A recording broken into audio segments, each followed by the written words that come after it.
네, 안녕하세요. 오늘 신약교회사 32번째 시간, 책으로는 30장입니다.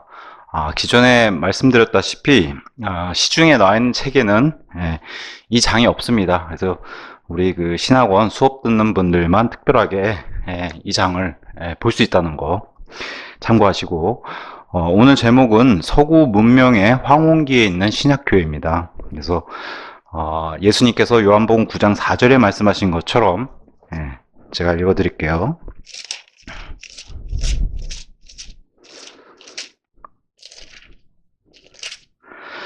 낮 동안에는 내가 나를 보내신 분의 일들을 반드시 수행하여야만 하느니라. 아무도 일할 수 없는 때인 밤이 오느니라. 그래서 밤에는 일을 못한 그런 때가, 근데 하나님께서 말씀하시기를 이러한 때가 바로 이제 라오디게아 때라고 이제 얘기를 하시는데, 필라델피아 시대에서 이제 라오디게아 시대를 맞이하면서 어쨌든 저물어가는 시대입니다. 그래서 한편으로는 좀 씁쓸하죠. 교회의 몰락을 봐야 하는 상황이 왔으니까.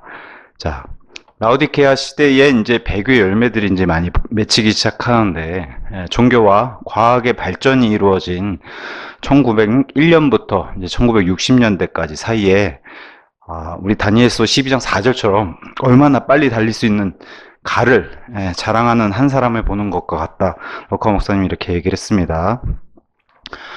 개신교들은 이제 자신들의 최종 권위, 역시나 가장 큰 원인은 말씀을 버리는 데서 오는 겁니다. 배교는. 그래서 최종 권위를 저버렸고 성직 계급의 종교적 전통들을 채택함으로써 이 라오디케아 시대를 더 앞당기는 이런 결과를 맞이했고, 이러면서 어이없는 이런 비성경적인 논쟁들도 가져온다는 거예요. 예를 들면 1890년대의 자유주의자들은 이사야가 2명이 존재했는가, 이런 걸 논쟁했다는 거예요. 이사야가 2명이 존재했는가. 또 1900년 초반 20년대에는 현대주의자들은 하나님께서 육신을 입고 오셨는지에 대해서 논쟁을, 이거 그 옛날 사도 요한 당시에 이단이었던 영지주의자들이 주장했던 것처럼 이게 고스란히 거의 2000년이 지나서 이렇게 다시 논쟁거리가 되는 이런 모습. 또 1940년대에는 어떻게든 성경대로 믿는다고 하는 이 근본주의자들이 그리스도의 재림과 휴거 문제를 놓고서 논쟁을 벌였다고 하는, 진짜 어이가 없는 일들이죠. 그러면서 결국에는 이 근본주의자들조차도 30년쯤 지나고 나서 1970년대쯤 가니까 최종 권위는 없다, 그런 책은 없다 하면서 이제 킹제임스에서 떠나가는 이런 일들을 보여줬다는 거예요. 뭐 교단들의 배교는 뭐 더 말하면 입이 아플 정도로 교단들도 이제 배교를 많이 시작했는데, 기존에 이제 감리교단은 1900년 들어오면서 바로 배교를 했고, 미국 세계 복음화 연맹 이 단체는 1908년에 배교를 했고, 미국에 이제 유명한 북침례교 그 교단이 있고 남침례 교단이 있는데, 이 둘이 고스란히 양쪽 다 양 교단 다 이제 1940년대에서 이제 20세기 후반으로 가면서 다 배교를 하게 되는, 뭐 남침례 교단하고 북침례 교단이 나눠진 이유는 하나입니다. 링컨 시대에 남북 전쟁 때문에 나눠진 게, 남북 전쟁과 함께 나눠진 게 남침례, 북침례 교단이에요. 그래서 한쪽은 노예제도 인정하고 한쪽은 반대하는 그런 이유 때문에 이제 교단이 나눠진 겁니다. 자, 우리가 이제 성경의 악순환을 배웠을 때 진리의 복음을 전달하고, 그 다음에 바로 이제 교육이 시작되고, 거기에서 이제 그 틈을 타고 들어와서 배교의 문화가 들어오고 이교도화되는 이제 배교, 이 악순환을 공부를 했는데, 그러니까 이제 교회가 시작하면 이제 교회 학교라고 하는 이 교육을 틈타서 들어오는 문화 현상, 여기서 이제 배교 현상이 일어난다는 거예요. 그래서 교회들이 증가하고 아무래도 부흥이 일어나게 되면은 젊은이들을 사역자나 선교사로 훈련시킬 그런 센터를 설립하게 되고, 뭐 취지는 좋죠.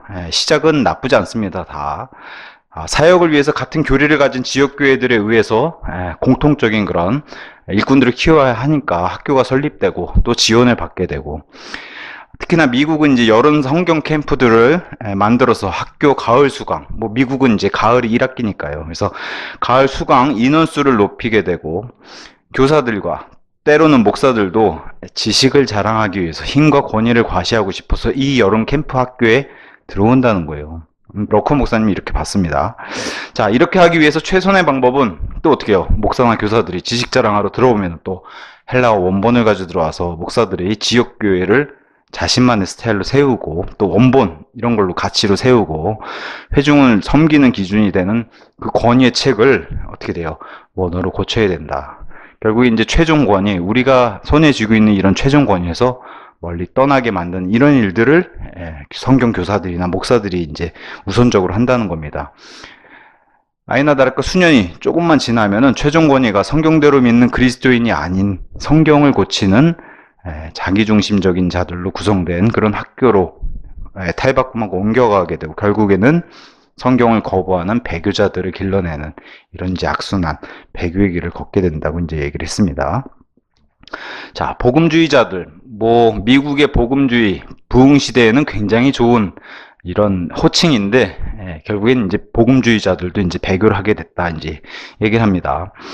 1900년 초반 20년대부터 1940년대 사이에 벌써부터 이런 목회자들, 지도자들의 리더들의 이제 사생활 스캔들이 벌어지고 또 카리스마를 가진 선교자들의 사치, 아무래도 이제 돈과 이제 연관이 있는 워낙에 이제 헌금이 많이 거치고 그러니까 이런 사치들 문제가 터지고 교회 내부에서 이제 말씀을 떠나게 되면 자연스럽게 들어오는 게 바로 자유주의입니다.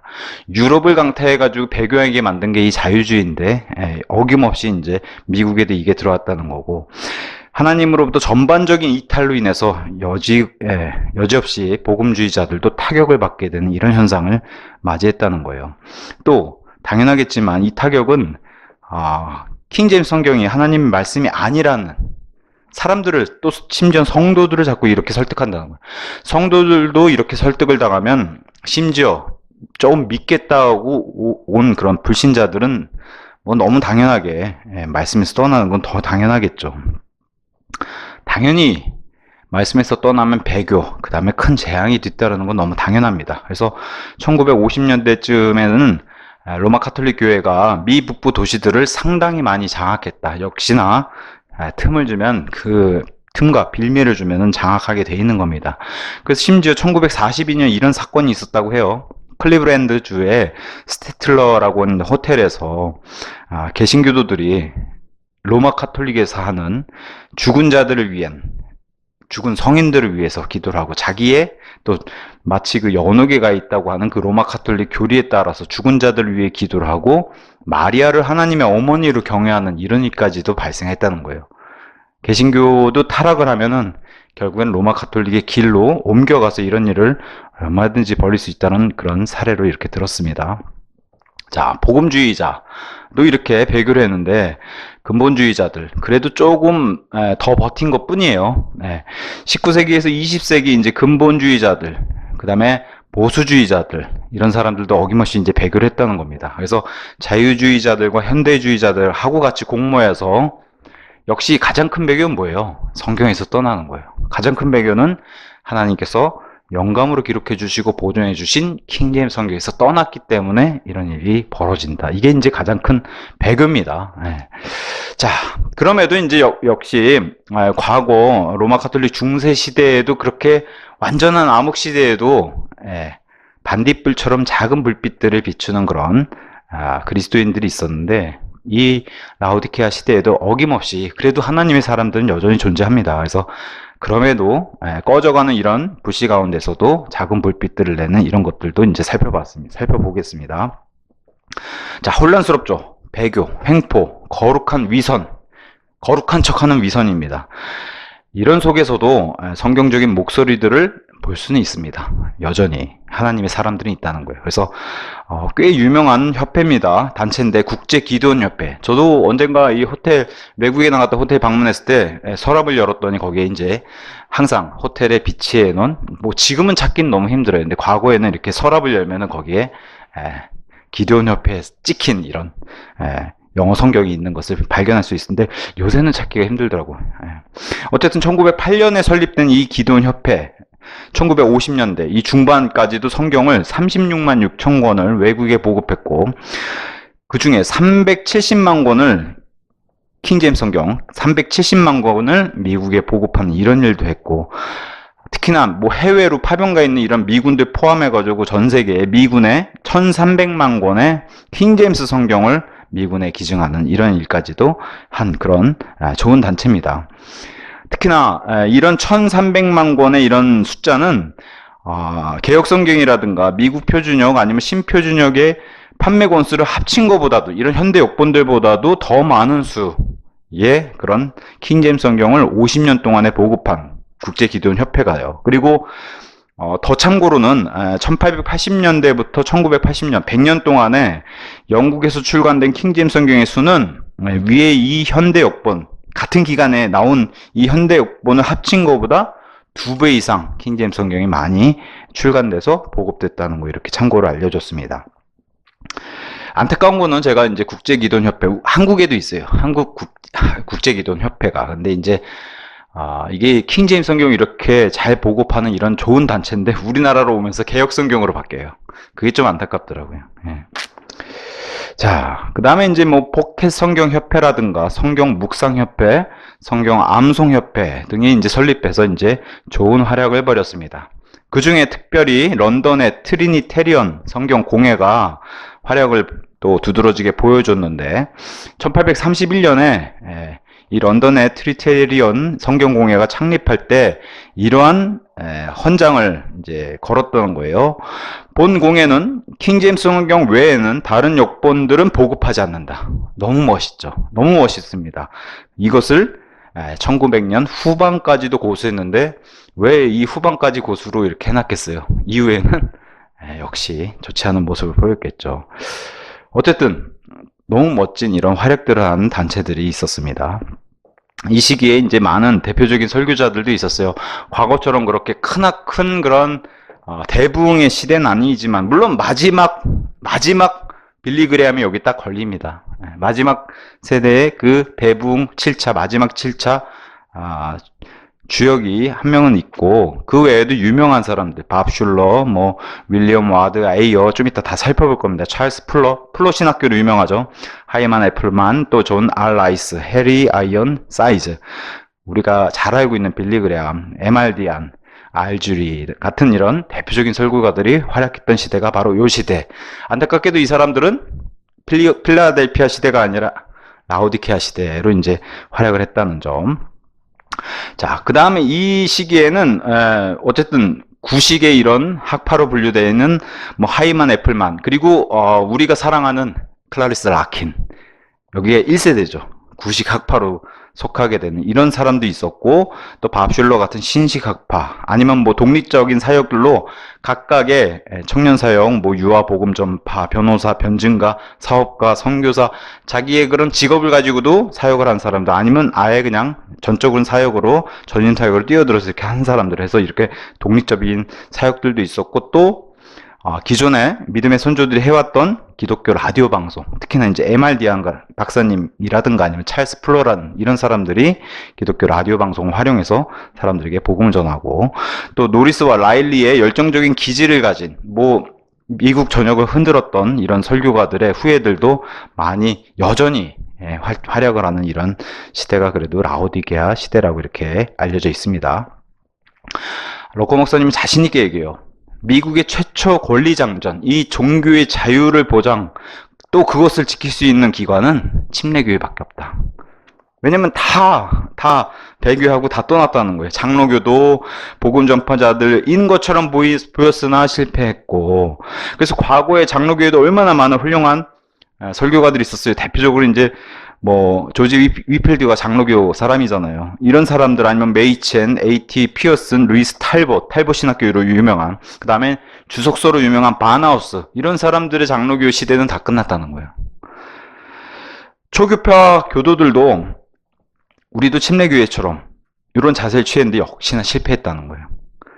그래서 끝내 이것을 버티고 지키고 하는 그 단체는 침례교회밖에 없다. 이제 이렇게 로커 목사님 자신 있게 얘기했습니다.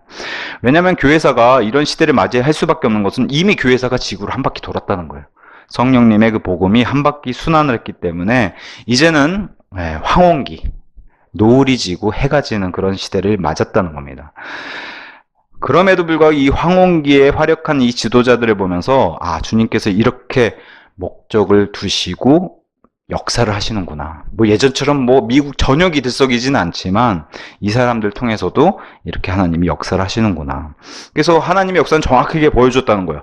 장로교도 아니고 초교파주의도 아니고 심지어는 미국 침례 교단 아니면 남침례 교단도 다 무시하셨다는 거예요. 이걸 원하시지 않으시니까. 결국에는 침례교회, 그것도 독립침례교회에서 이렇게 활약하는 모습들을 보여줬다는 거예요. 결국에는 침례교도들 사이에서 하나님의 역사를 요 라오디케아 시대에서도 하는 것을 보여주셨다. 그래서 침례교회에서 다수의 지도자들, 아까 위에 언급한 그런 지도자들이 출연했다는 겁니다. 우리가 사랑하는 라킨. 진리의 말씀을 바르게 나누는 것, 세대적인 진리, 이것을 가르쳐준, 이것의 모든 것을 가르쳐준 자랑스러운 침례교 목사입니다. 클라리스 라킨. 거의 1세대라고 할 수 있죠. 왜냐면 19세기에서 이제 20세기 초로 넘어왔던 그때 활약했던 사람이니까요. 그 다음에 이제 달라스 벨링턴이라고 하는 사람, 오하이오주에서 가장 큰 교회, 전성기에는 북미 최대 규모의 교회를 세운 침례교 목사. 여기 지금 자랑스러운 침례교 목사들을 먼저 언급하고 있는 겁니다. 왜냐하면 이 사람들도 미국의 최초의 권리장전, 그 종교의 자유의 그 가치, 미국이 왜 세워졌는지를, 그것을 여전히 지키고 지킬 수 있는 사람들로 이렇게 소개를 하고 있기 때문에. 자, 해롤드 헨니거라고 한 사람, 역시 오하이오주에서 두 번째로 큰 교회, 그러니까 지금 대형 교회를 독립침례교회들이 세웠다는 겁니다. 시작할 때 143명이었는데 5,200명의 교회로 해롤드가 이렇게 세워서, 우리가 봤을 때는 아니 대한민국에 훨씬 더 대형 교회들이 많은데, 근데 미국은 워낙 땅덩이가 넓고 띄엄띄엄 살잖아요, 사람들이. 이런 사람들이 모인다는 건 어마어마하게 큰 교회입니다.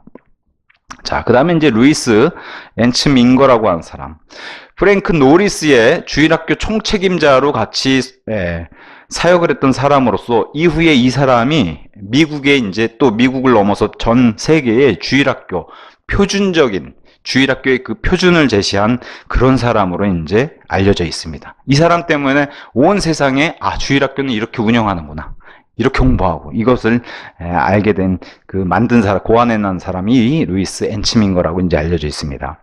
그 다음에 이제 우리가 잘 알고 있는 너무나 유명한 빌리 그레함, 7차 대각성의 대부흥의 주역이기도 하죠. 부흥에도 성공하기도 하고, 이 사람은 대단합니다. 기록 보면 전 세계 180여 개국, 대단하죠. 약 2억 명에게 복음을 전달한 미국 복음주의 운동의 주역, 철저하게 복음주의, 이런 사람이 진짜 어찌 보면 성경적으로 복음을 전하다니는 복음 전도자의 호칭이 잘 어울린 사람이죠. 한국과의 인연도 저도 몰랐는데, 이 전쟁 당시에도 우리나라에 방문해서, 전쟁 중에 서울과 부산에 방문했고 부흥 집회를 열었고, 이거는 유명한, 지금도 유튜브에 영상이 있을 정도로 73년도에는 서울 여의도 광장에 열린 집회 110만 명이 모인 그런 어마어마한, 미국에서도 이렇게 모인 숫자가 없었는데 대단하죠. 우리나라도 대단한 것 같고, 그 당시에는 정말 하나님, 예수님 이런 단어만 부르짖어도 진짜 구원받는 그런 시대가 아니었을까. 그 정도로 사람들이 영적으로 목말라 했고, 영적인 그 말씀의 빵으로 다들 구원받는 시대가 아닌가, 그렇게 생각을 합니다. 그렇게 간절한 사람들이 많으니 지금도 영상 보면은 막 울컥울컥해요. 시골에서 이 어머니들이 막 그 한복 입고 보따리 싸고 이 집회를 오려고 그렇게 참석한 사람들 영상을 보면. 자, 그럼에도 이제 빌리 그레함이 이제 아무래도 말년에 과가 있기 때문에 조금 색깔이 빛이 좀 바래져 버렸죠. 어쨌든 빌리 그레함은 이 복음 집회를 다니기 위해서 현대주의자들과 신복음주의자들의 도움을 얻었다고 하는 것은 피할 수 없습니다. 자, 그 다음에 이제 1940년대 이후에 근본주의, 보수주의 역시나 내리막길을 걷는 그런 이상이, 또 배교의 이상이 생기게 됩니다. 자, 빌리 선데이, 무디, 엄청난 진짜 영적 거인들이죠. 샘 존스, 집시 스미스, 이 사람들이 미국을 강타하는 전국적 부흥을 일으킨 그런 활약을 했던 사람들인데, 이제 그런 활약이, 성령님의 사역이 조용히 퇴장하는 이런 모습이 바로 라오디케아 시대의 모습이라는 거예요. 자, 언론 매체가 그리스도인들의 사고 과정을 통제해요. 언론에서 계속 이 하나님을 대적하는 그런 언론이 쏟아내는, 또 그 배후에는 누가 있다고 그랬어요? 로마 가톨릭이. 자, 그러면서 보수주의자들도 미국 그리스도인들의 성경에 대한 믿음을 파괴하기 시작하고, 근본주의자들도 배교하면서 성경의 최종 권위를 무시하고 외면하고, 당연히 배교의 순으로 가는 게 너무 당연하겠죠. 그래서 6차 바로 빌리그램 앞에 바로 6차 부흥의 주역이 빌리 선데이인데, 그 자리를 7차 부흥 주역인 빌리그레함이 대신했을 때는 썬데이가 선포했던 그런 얘기조차도 빌리그레함도 못했다는 거예요. 왜냐면 그 짧은 시간 안에도 시대가 바뀌어가지고 빌리 썬데이는 자신 있게 확신을 가지면서 굉장히 책망하는 말씀들을 많이 선포를 했다면은 빌리그레함은 못했다는 거예요. 뭐 한편으로는 또 눈치가 보였다는 거일 수도 있겠죠. 그래서 성경에 대한, 또 교회 협의회 이런 단체에 대해서 언급했던 말들과 설교를 할 수가 없었다, 이제 이렇게 자료가 남아 있습니다. 그럼에도 아쉽지만 그럼에도 빌리그레함 역시도 침례 교회의 회원이었다. 이건 참, 저도 나중에 사실 우리나라 장로교 감리교에서도 빌리그레함 모르는 사람은 간첩이라고 할 정도로 빌리그레함 모르는 사람 없었어요. 근데 저는 장로교 다닐 때 빌리그레함이 장로교인인 줄 알았어요. 나중에 침례교인 줄 알고, 야, 장로교에서도 이 침례교인인 걸 숨기는구나. 근데 나중엔 좀 뿌듯하더라고요. 침례교인이 자랑스럽고. 어쨌든 뭐 빌리그레함도 많은 열매를 이렇게 맺은 사람이지만 말년에 굉장히 보기 솔직히 흉한 일들도 많이 했죠. 왜냐면 종교 에큐메니컬 운동을 해서 다른 종교들하고 같이 손을 잡고 구원이 있다라고 그런 좀 안 좋은 열매를 맺는 모습을 보였고, 어쨌든 그런 배교의 열매를, 심지어는 뭐 저 사람 구원 받은 사람 맞을까 할 정도로 말년에 진짜 너무 보기 흉한 모습을 좀 보인 거는 사실입니다. 자, 그 다음에 이제 리 로번슨이라고 하는 목사님, 테네시주의 하이랜드 파크 침례교회 목사님이십니다. 그래서 테네시의 템플 학교들, 여기는 이제 초등학교, 중학교, 고등학교, 대학교, 신학교까지 이 총장을 맡은 사람이 바로 리 로번슨. 대단하죠. 이렇게 침례교회 학교들에서 아이들을 키워낸다는 거, 뭐 너무 좋은 여건이에요. 이렇게 잘한다고 한다면. 1950년에는 이 교회 106명의 선교사들을 지원했고 10,000명이 넘는 회원들을 보유했는데, 그 인근에 있는 이 리 로번슨 이 파크 침례교회에 해당하는 예배당 전체 수의 회원 수입니다. 근데 나중에 1978년도에는 3배 33,000명의 회원수로 불어나게 되는 이런 모습들을, 엄청나게 대형교회죠. 엄청난 대형교회입니다, 진짜. 물론 이렇게 지어진 학교, 출발은 이렇게 다 좋게 시작하지만 시간이 지나면 결국에는 뭘 공격해요? 킹제임스 성경을 공격하는. 그래서 킹제임스, 이 학교에서 오히려 킹제임스 성경을 비평하고 비판하는 그런 학생들을 키워내는 기관으로 탈바꿈한다는 게, 이게 정말 마음이 아프고 그게 진정한 배교라고 이렇게 할 수가 있죠. 자, 그 다음에 이제 제이 해롤드 스미스라고 하는 사람, 아카손주의 포트 스미스 도시의 제일 침례교회 목사입니다. 이 사람은 이제 라디오를 활용해서 복음을 전파하는 라디오 바이블 아워라고 하는 그 프로그램의 창립자로 이제 알려져 있습니다. 그래서 당시에 뭐 미국은 워낙, 뭐 지금으로 따지면 우리는 유튜브로 개인 채널로 얼마든지 방송할 수 있잖아요. 그것과 마찬가지로 이 시대에는 라디오 채널을 가지고 얼마든지 방송할 수 있는, 미국엔 워낙에 이런 개인 방송도 많기 때문에. 그래서 근데 그 정도로 또 청취자들도 많고요. 워낙에 기독교 인구가 많으니까. 그래서 그리스도를 증거하는 영향력이 대단했다라고 알려져 있습니다. 이게 대단한 만큼 박해도 대단했겠죠. 그래서 박해 사례를 하나 이렇게 들었습니다. 어떤 사람들이 우리 시내 와가지고 여기 도박장 주인을 위해서, 이 혼을 위해서 기도해 주십시오 하고 불렀다는 거예요. 근데 알고 보니까 이게 나중에 함정이었던 거죠. 당연히 목사 입사장에서는 달려가겠죠. 와달라고 하면은. 그랬더니 12명이 매복해 있다가 습격해가지고 경찰이 오기 전까지 3시간 반을 결박당하고 주먹질, 또 욕설에 침뱉음 당하고, 안 죽은 게 진짜 다행일 정도로 이런 일을 당했다는 거예요. 얼마나 이게 목적과 동기가 얼마나 사악합니까, 사람들이. 이런 이유가 있어요. 과거에 이 시기도, 요 시기가 어떤 시기냐면 금주령이 풀리는 그런 시기잖아요. 라오디케아 시대가 바로. 금주령 때문에 사람들의 불만도 많이 있었겠지만 늘 이런 목사 또 침례교회 또 성경대로 믿는 사람들은 늘 누구랑 갈등을 일으켜요? 술 파는 사람들. 이런 사람들하고 싫은 거죠. 이런 사람들은. 도박장, 그죠? 술집, 이게 다 연결이 돼 있잖아요. 거기에다가 심지어는 연방교회협의회와 결탁한 현대주의자들이 이 스미스의 테네시주 녹스빌에서 그의 기독교 라디오 방송국을 뺏고 추방시키는 이런 일까지도, 이건 하나님을 믿는다고 한 사람들이 이런 일을 벌이고, 여기서 이제 쫓겨나니까 그래서 이제 아카손 주로 오게 된 겁니다. 스미스가. 그래서 아카손 주로 옮겼을 때에도 뭐 이 사람이라고 가만히 있겠어요? 당연히 하나님 말씀 전하니까 또 여기 와서도 무슨 일이 벌어져요? 술 파는 사람들, 또 술 파는 회사들과 마찰이 생기고 이들의 공격이 쉬질 않았다라고 이렇게 얘기를 하면서 이 목사님이 간증을 해요. 문을 열고 자기 집 앞을 나가기만 하면 늘 자기 집 잔디밭에 술주정뱅이들이 버리고 간 맥주와 위스키 병들이 늘 놓여있다는 거, 엄청나게 많이. 조롱하는 거죠. 와서 이렇게 뭐랄까요, 나름 해코지 하는 거죠. 술 먹고 여기다 버리고 간다고. 그래서 제가 이걸 보면서 우리가 번역한 이 와인은 물론 포도즙도 있지만 포도주가 될 수 없는, 그죠? 예수님의 제자들하고 포도주를 마실 수가 없는 이유를 이렇게 우리 믿음의 선배들이 보여주는 거예요. 얼마나 이 치열하게 술 파는 사람들하고 이렇게 치열한 갈등을 벌였습니까? 이 사람들이 괜히 밥 먹고 할 일 없어서 이런 일 벌인 게 아니잖아요. 이들이 몸소 보여준 겁니다. 하나님의 사람들이. 하나님이 얼마나 술을 미워하는지.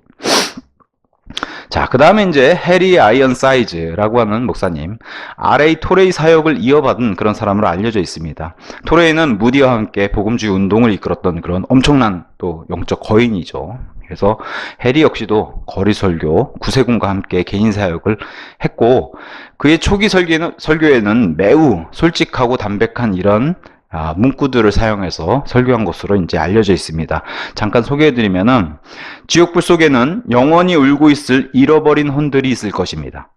예수님께서는 내가 부유해지게 하시려고 가난해지셨으며 내가 구원받기 위해 죽으셨는데 저는 이 사실을 알았습니다. 하지만 저는 그리스도보다 저의 죄들을 더 사랑했습니다. 이렇게 솔직하게 고백하고서 설교하는 그런 스타일이었다고 얘기를 해요. 해리의 사역은 대부분 글을 잘 썼나 봐요. 그러니까 책자를 통해서 글을 써서 이렇게 책을 내는 걸로 이제 문서 사역을 했던 걸로 알려져 있습니다. 그래서 뉴질랜드에서 전도 여행하다가 사망한 걸로 알려져 있는데, 그때까지 자기 생애에 60권의 책을 쓴, 어마어마한 겁니다.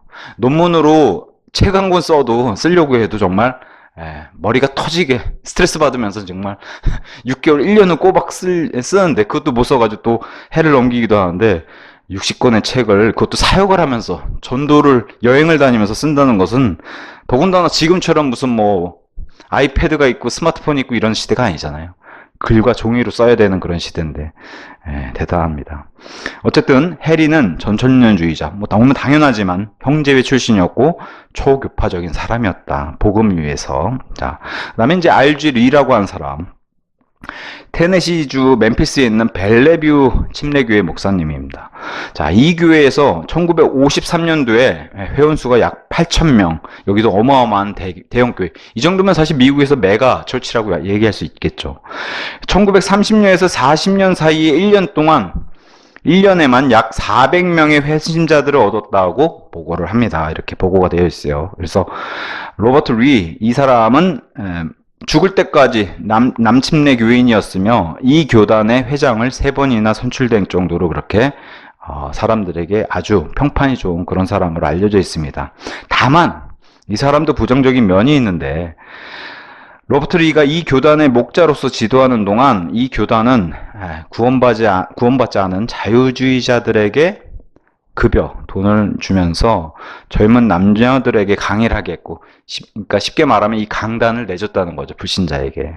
뭐 우리도 그런 뭐 교회도 심심치 않게 보는데, 우리 시대에 벌써 이 20세기 초반에 이런 모습 보이면 확실히 사람들이 많이 실족했을 것 같습니다. 또 수백 수천 달러의 기독교인들의 돈을 정부 채권과 금융업에 투자하는, 말 그대로 이것은 교회 돈 가지고 장사하는 거잖아요. 이런 일은 정말 보기 안 좋죠. 이런 모습 보이면은 세상 사람들이 떨어져 나갑니다. 믿는 사람들보다도 세상 사람들이 먼저 실족해서 나간다는 거. 자, 그 다음에 이제 밥슐러라고 하는 사람, 구식 감리교 군사들 중에 한 사람으로 알려져 있고, 로스앤젤레스에서 1920년부터 53년까지 트리니티 감리교의 목사로 사역한 사람으로 알려져 있습니다. 지역이 지역이니만큼, 여기 유명한 게 이제 할리우드잖아요. 그러다 보니까 이 사람은 역시 술 파는 사람들, 또 술 파는 회사들, 포르노 영화들, 또 할리우드를, 이 부패를 맹비난하는 설교로 유명했다는 거예요. 아무래도 이 지역에 있으니까 보이는 게 그런 것들이 많이 보일 테고, 그래서 대부흥 시대에, 또 그 전에 엄청나게 부흥했던 그 시대에 밥 존스 시니어와 프랭크 로리스, 이런 사람들과 비슷한 생애를 산, 더군다나 밥 존스 시니어도 감리교 출신의 설교가였고 복음 전도자였고 나중에 이제 침례교회로 옮기긴 했지만요. 어쨌든 이런 사람들과 비슷한 생애를 이렇게 살고 은퇴한 사람으로 알려져 있습니다. 자, 그 다음에 이제 윌리엄 워드 에이어. 뭐 대붕 시대보다는 약간 소박해요. 근데 하나님이 보여주시는 거예요.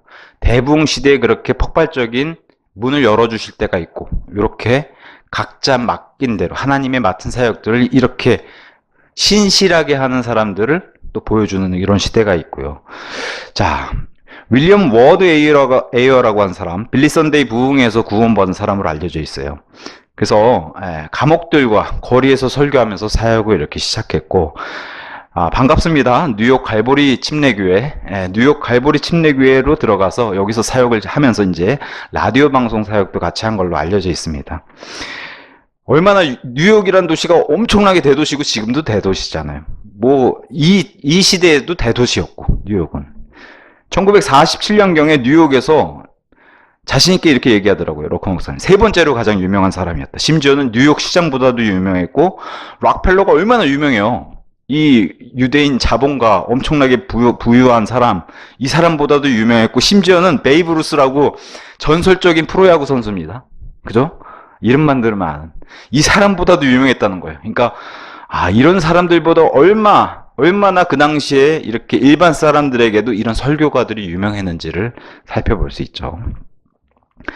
500명이 넘는 카톨릭 신자들을 주님께로 인도하고 침례를 줬다. 이거는 이 수치로 보면 안 되고 대단한 일입니다. 로마 카톨릭 교도들을 구원받게 하고 침례로 인도한다는 것은 이들에겐 정말 치명적인 건데 대단한 역사를 보여준 사례 중에 하나죠. 사실 이러면 로마 카톨릭이 가만히 있지 않거든요. 이건 거의 전쟁 선포죠. 로마 카톨릭 입장에서는. 그럼에도 엄청나게 이런 영향력을 끼친 것으로 보입니다. 자, 그 다음에 이제 심지어 이 윌리엄이 사역했던 그 당시에 이 뉴욕 갈보리 침례교회는 1936년부터 1950년에 선교를 위해서 100만 달러 이상을 모금.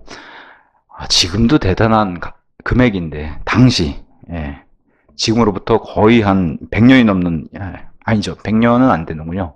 거의 그래도 한 7, 80년 전에 이런 역사를 보였다는 것은 대단한 겁니다. 그 당시 환율로도 엄청난 이런 모금을 한 그런 또 역사를 보여주고. 자, 아니나 다를까 이거 보세요. 로마 카톨릭으로부터 협박 편지를 받잖아요. 자기네 그러니까 이 마귀도 자기 새끼를 뺏어가면 싫어하는 거예요. 자, 로마 카톨릭의 협박 편지를 받은 이유는 이랬다는 거예요. 이 사람이 로마 카톨릭을 예민하게 만드는 거죠. 자, 오늘날 미국에서 종교의 자유에 대한 예로부터 적인 로마 카톨릭은 더 강해지고 더 활동적이게 되었다. 나는 국가적 죄들과 잘못을 소리 높여 들추어내는 예언자로 활동하려 노력하였고, 또한 그리스도 안에 있는 탈출구를 보여주려 애썼다. 지금까지 나는 정치적 설교를 한다고 비난을 받았다. 로마 카톨릭으로부터.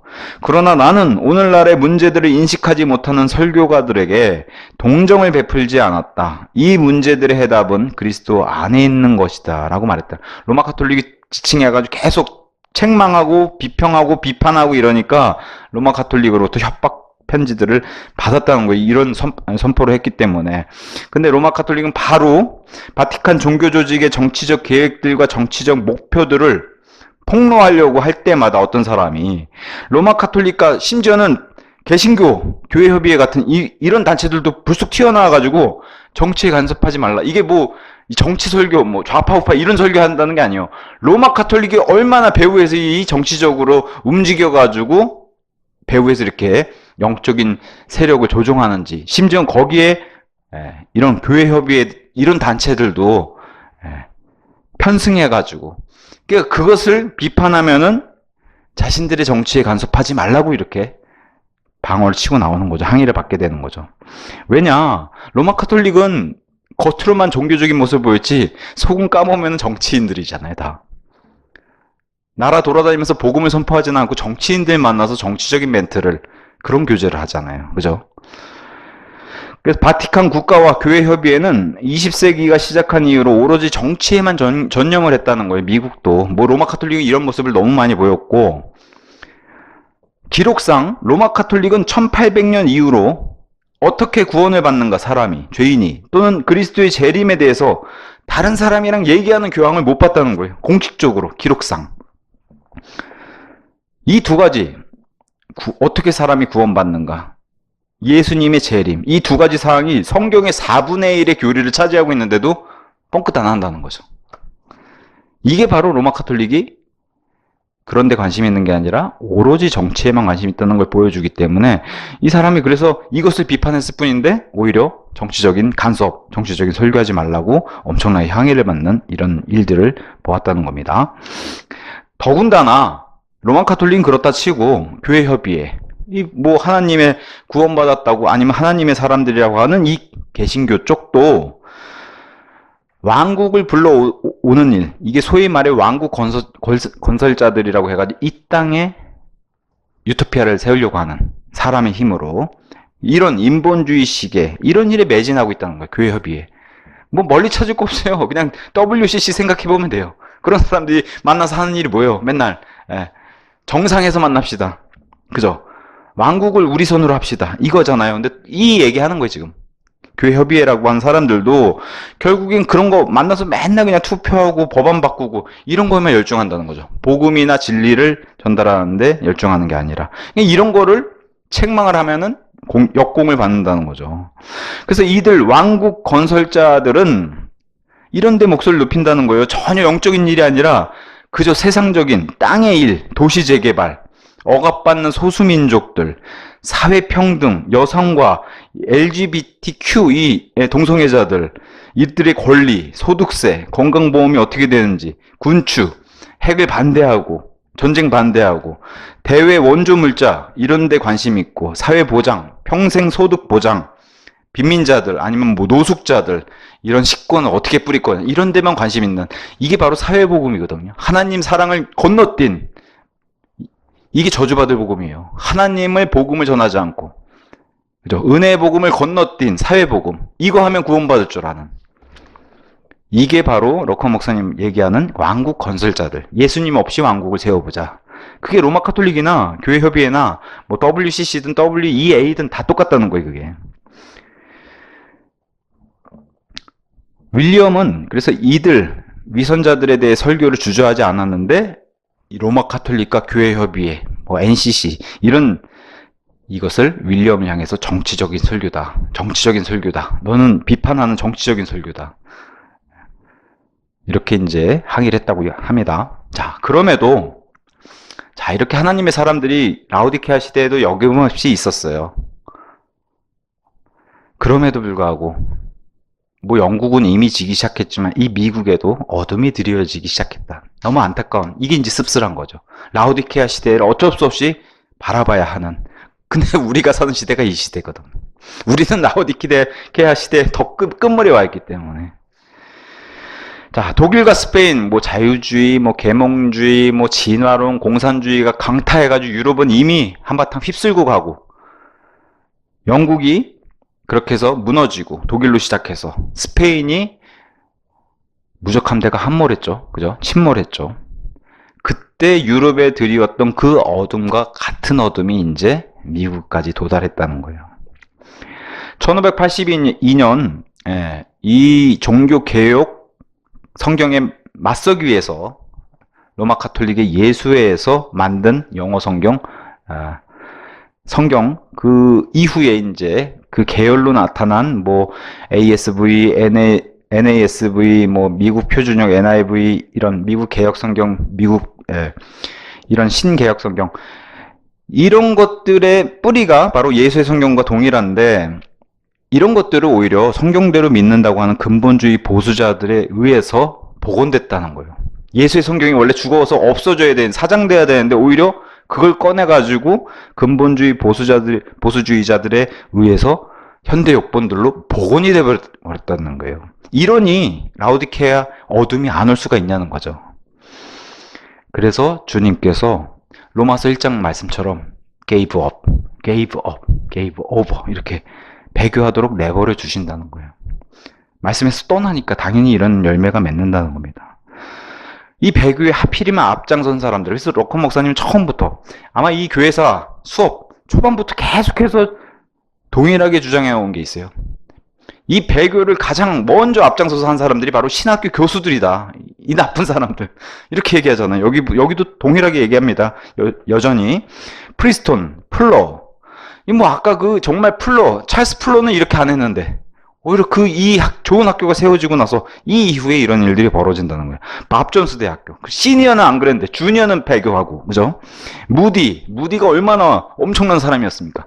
근데 무디 신학원은 이후에 지금은 완전히 타락해서 킹제임스 성경을 공격하는 그런 학생들을 배출하고 있고, 테네시 템플 학교들, 달라스 신학교, 이런데 교수들이 먼저 앞장서고 거기서 배우고 나온 학생들이 여전히 나와가지고 현대 역본을 쥐고서 킹제임스 성경을 공격하는 이런 모습, 이게 바로 라우디케아 시대의 열매들이다 이렇게 보여줍니다. 이 중에 이제 대표적인 예로 밥 존스 대학을 치면은 뭐 다른 학교가 다 똑같아요. 이 배교로 가는 순서는 겉으로는 침례교 학교들과 연합하려는 노력을 막 겉으로는 보인다는 거예요. 근데 어떻게 해요? 뒤로는 침례교 믿음들을 수용하겠다는 고백은 의도적으로 피한다는 거예요. 안 한다는 거예요. 불편해지니까. 지역교회를 강조하지도 않는다는 거예요. 이 대학교에서 가르치는 교회 조직학에서는 더군다나 침례교의 특징들을 다루지 않는다는 거예요. 마치 밥 존스, 이 사람이 감리교회에서 나오면서 본인은 침례 받았는데 본인은 희한하게 남들에게 침례 베풀지 않은 그런 열매처럼. 로마 카톨릭은 이렇게 뭐 대부흥 시대라고 해서 뭐 타격을 입고 당황하고 이러지 않는다는 거예요. 20세기라고 이렇게 쉬고 있지 않았다는 거예요. 로마 카톨릭은 종교개혁 이후에 얼떨떨하게 그렇게 있지 않았다는 거예요. 훨씬 더 바쁘게 활동했다는 겁니다. 로마 카톨릭은. 과거에는 뭐 성모금지령, 유럽에는 먹혔죠. 파문시키고, 그러니까 왕들이 벌벌 떨고 막 백성들이 떨고 귀족들이 떨었죠. 근데 이런 건 더 이상 할 수가 없어요. 더군다나 미국에선 더 이게 먹히지 않으니까 할 수가 없어요. 또 시대에 뒤떨어지게 됐고 유럽에서도 할 수가 없게 됐어요. 더 이상 공개적으로 마녀라고 해서 여자들을 고문하고 어린애들을 불러 태울 수가 없었어요. 마귀 들렸다고 해서. 이런 것들은 다 중세시대 때 하던 그런 것들이니까. 다만 로마 카톨릭이 이제 색깔을 바꿨다는 거예요. 카멜레온처럼. 그래서 그들은 항상 환경에 적응해오고 마치 진화론처럼 적응했다는 거예요. 그래서 때로는 중세는 잔인한 교회의 모습을 보였다면은 또 때로는 십자군을 동원하는 거룩한 그런 교회로 보였다면은 때로는 사람들의 미신에 빠지도록 미신적인 교회로도 보이고 때로는 착한 교회처럼 보이는, 지금 이 라우디케아 시대 특히나 미국 같은 이런 나라에서는 이렇게 착한 척, 거룩한 척, 발톱을 숨기는 이런 모습을 보인다는 거예요. 히틀러가 왕성하게 활동할 때는 바티칸과 베를린의 축을 형성해가지고 같이 활동을 했었고, 또 세계대전에서 미국이 승리를 하니까 미국, 바티칸과 워싱턴을 축으로 해가지고 그 배후에서 활동을 하고, 우리나라도 꽤 있어요. 한국전쟁에 미국 편 쪽이 아니에요. 로마 카톨릭은 어디 편에? 러시아, 소련 뒤쪽에. 그래서 모스크바와 축을 이뤄서 거기서 활동을 하고, 왜 로마 카톨릭은 계속해서 미국과 이렇게 반대편에 서 있는 모습을 보일까요? 미국이 대표적인 기독교 국가이기 때문에 그래요. 그래서 그 반대편에서 활동하고 있는 이런 모습들을 계속 보이고, 전쟁에서는 그 반대쪽을 지원하는 모습. 그러면서도 어떻게 해요? 미국 내부에서는 내부 붕괴로 이렇게 작전을 짜는. 그러면서 어떤 모습을 보여요? 미국 내부에서 억압받는 소수민족. 그러니까 흑인들 파고들고, 동성애자들 파고들고, 팔레스타인 해방 이런 데 파고들고 해서 이렇게 압제받는 대중들 대변할, 한번 요거 기대해봐도 좋을 것 같아요. 지금 우리 성 프란체스코 교황이 죽었잖아요, 지금. 그래서 뭐 며칠 뒤에 이렇게 콘트라베 이렇게 선출한다고 하는데, 뭐 우리나라 추기경도 거기 후보로 올라가 있더라고요. 근데 럭커 목사님이 이미 수십 년 전에 예언을 했어요. 흑인 교황을 선출할 준비를 한다, 계속해서. 왜냐? 흑인이 바로 압제받고 억압받는 대표적인 인종이잖아요. 함의 후손이고. 이것을 뒤집어. 물론 미국은 먼저 이미 미국 대통령, 흑인 대통령이 탄생했어요. 이제는 흑인 교황이 나올 때가 아닌가. 예, 한번 기대를 해보면서, 만약에 진짜 흑인 교황이 선출이 된다. 정말 우리가 마지막 때 그걸 징조로 봐야 되는 겁니다. 예. 자, 라우디케아 시대에 등장한 카톨릭 공산주의, 카톨릭 나치즘, 똑같은 단어입니다. 단어만 다른 거예요. 그래서 카톨릭 전체주의, 이게 바로 앞으로 올 대환란 전체주의 국가의 모습을 계속해서 준비한 거예요. 예. 로마 카톨릭은 항시 이 준비를 게을리한 적이 없습니다. 그래서 카톨릭 공산주의의 모습은 라우디케아 시대에서 훨씬 더 두드러져요. 왜냐하면 라우디케아 시대만 바로 지나면 어떤 시대로 들어가요? 대환란 시대로 들어가기 때문에 박차를 가해야 되는 거예요. 근데 안타깝게도 이 마지막 라우디케아 시대, 우리는 더 마지막이겠죠. 라우디케아 끝물이겠죠. 믿음에서 떠난 침례교의 타락을 여기서 더 보여준다는 거예요. 침례교인들이 막 타락하는 이런 모습들을 더 많이 본다는 거예요. 말로만 침례교인. 대표적으로 록펠러. 우리는 뭐 믿는 사람이라고 얘기할 수 없죠. 럭커 목사님도 얘기해요. 록펠러. 이름만 침례교인이지 무슨 저 사람이 구원받은 사람이겠냐. 근데 그런 사람들이 침례교란 이름을 들먹이면서 일루미나티 이런 활동을 하고 있고, 또 흑인 인권 운동에 앞장서서 지금도 뭐 엄청나게 훌륭한 사람처럼 제2의 마틴 루터라고 불리는 마틴 루터 킹 주니어. 이 사람은 복음을 전한 사람이 아니라 I have a dream. 그 유명한 연설. 영문과 가면요. 그 마틴 루터 킹 이 연설을 공부를 해요. 이게 엄청나게 훌륭한 연설이라고. 근데 이 사람은 흑인 인권. 이걸 싫어하는 거예요. 하나님의 말씀을 전하지 않고 그저 인권. 이게 다 기독교를 망쳐버렸는데. 더군다나 흑인들이 이렇게 부추기면은 엄청나잖아요. 흑인들이 이렇게 감정적으로 폭발하는. 이것을 어디다 빗댔냐? 마르크스, 레닌파 공산주의랑 똑같은 사람들이다. 전체 이렇게 흑인 인권을 주장하는 이런 사람들이. 트루먼 대통령, 이런 사람들은 우리나라 한국전쟁 때 엄청나게 도와준 좋은 대통령, 우리 입장에서는 좋은 대통령인데, 럭커 목사님 입장에서는 너무 많은 피를 봤다는 거죠. 이런 대통령들이 전쟁을 통해서. 그래서 오히려 뭐 한국은 도와줬을진 몰라도 자국인 미국의 입장에서는 반미 애국자들이다, 이렇게 이제 표현을 했고, 지미 카터 이런 사람도 그 국제 사회주의자, 그러니까 역시 인권을 강조했던. 그래서 지미 카터는 대통령 이후에 퇴임하고 나서 인권 증진 센터를 설립할 정도로, 결국 이 인권이 뭘 알려주는 거예요? 신본주의 대신에 인본주의를 가져가게 되는 그 말세 징조를 여기서 다 드러낸 그런 사람들로 이제 보여줬고, 마지막으로 이제 7차 대붕의 주역인 침례교인 설교가 빌리그램, 말로가 너무 처참하다는 거죠. 그 말로가 침례교인인데, 빌리그램이 침례교인이란 걸 나중에 말하기도 부끄러울 정도로. 그럼에도 우리나라에서는 엄청나게 영향력을 끼쳤기 때문에, 최근에도 뭐 빌리그램 뭐 50주년인가요? 우리나라 방문 50주년. 그 아마 73년도 기준으로 해가지고 50주년 해서 23년도인가 뭐 종합운동장을 꽉 채운 5만 명이 막 찬양하고 그런 모습이 유튜브에 이제 떠 있는 걸 봤는데, 어쨌든 빌리그램의 마지막 열매도 좋지 않았습니다. 엄청난 배교로. 그래서 로마 카톨릭은 쉬지 않고 거대한 거짓, 미혹의 시대인 대환란을 다스릴 카톨릭 공산주의를 준비하고 있다. 여전히 지금도 바쁘게. 그래서 오늘 첫 번째 시간 여기서 마치도록 하겠습니다.